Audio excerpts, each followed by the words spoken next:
میں طارق صاحب آپ کی توجہ جو شہادت حسین عوان صاحب نے کہا تھا کہ کتنا نقصان ہوا ہے، نقصان تو آپ نے واضح لکھا ہوا ہے، مگر کیا ہے الفاظوں کی ہیر پھیر۔ سر 2022 اور 23 میں جو ریلوے کا ریونیو ہے وہ 63 ارب روپے ہے اور جو اخراجات ہیں وہ 110 ارب، تو نقصان کتنا ہوا؟ 47 ارب۔ تو شہادت حسین عوان صاحب کی بات تو صحیح تھی، تو اس کو الفاظوں کے ہیر پھیر میں کیوں آپ لوگ نے الجھایا ہوا ہے؟ آپ سیدھا سیدھا کہیں کہ 47 ارب روپے کا نقصان ہوا ہے۔ طارق صاحب یہ تو ایک معمولی کلاس چارم کا فیل اسٹوڈنٹ بھی بتا سکتا ہے سر۔ یہ ریلوے والوں کی نااہلی ہے، نہیں سر یہ میرا کوشچن ہے کہ انہوں نے یہ نااہلی کیوں چھپائی ہے؟ میں چاہتا ہوں طارق صاحب یہ بتائیں کہ جب آپ کہہ رہے 63 ارب روپے کی ان کی انکم ہے اور خرچہ ہے 110 ارب ہے تو نقصان کتنا ہوا؟ یہ تو سیدھا جواب ہے سر۔ تو پلیز آپ یہ اس پر بتائیں۔ مگن تھے، یہ بات میں نے ابتدائیے میں بیان کی تھی اور لکھ کے دی ہوئی ہے۔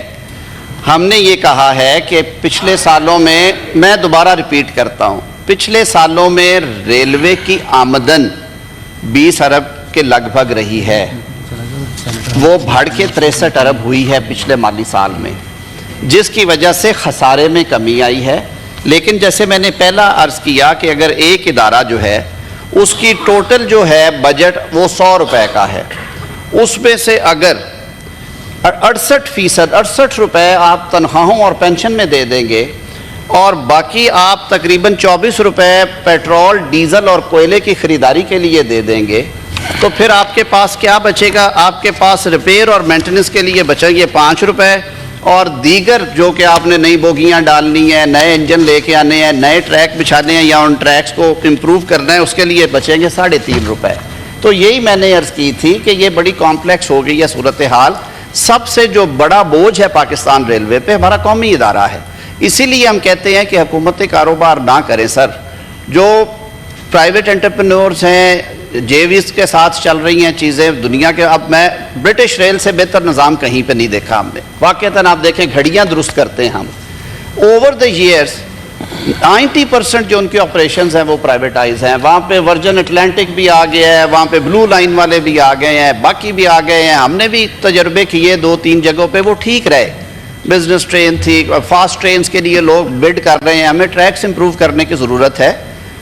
بہت بڑا نیٹ ورک ہے، انفارچونیٹلی ہم اسے سنبھال نہیں سکے، اور یہ کہانی 76 سال کی ہے، یہ ایک دن کی نہیں ہے سر۔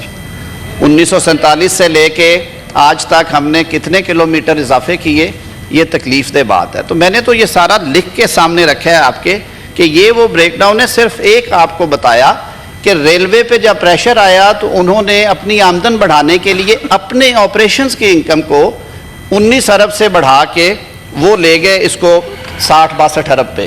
وہ ایک اچھی چیز ہے اور اس پہ انہیں کم از کم اپریشیٹ کر دیں۔ اب ان کے اخراجات میں کمی کیسے آنی ہے وہ بھی اپنا کام اس پہ کر رہے ہیں۔ آپ معزز ایوان کی جو کمیٹی میں بریفنگ میں آئے گی، آپ اچھی تجاویز دیں، یہ سمجھ کے دیں کہ یہ ہمارا قومی ادارہ ہے، ہم سب نے اس کو بہتر کرنے کے لیے، پاکستانی عوام کی سروسز بہتر کرنے کے لیے اچھی تجاویز دینی ہے۔ میری دعا ہے کہ یہ ادارہ ترقی کرے، یہ غریب آدمی کی سواری ہے۔ بہت شکریہ۔ یہ چونکہ یہ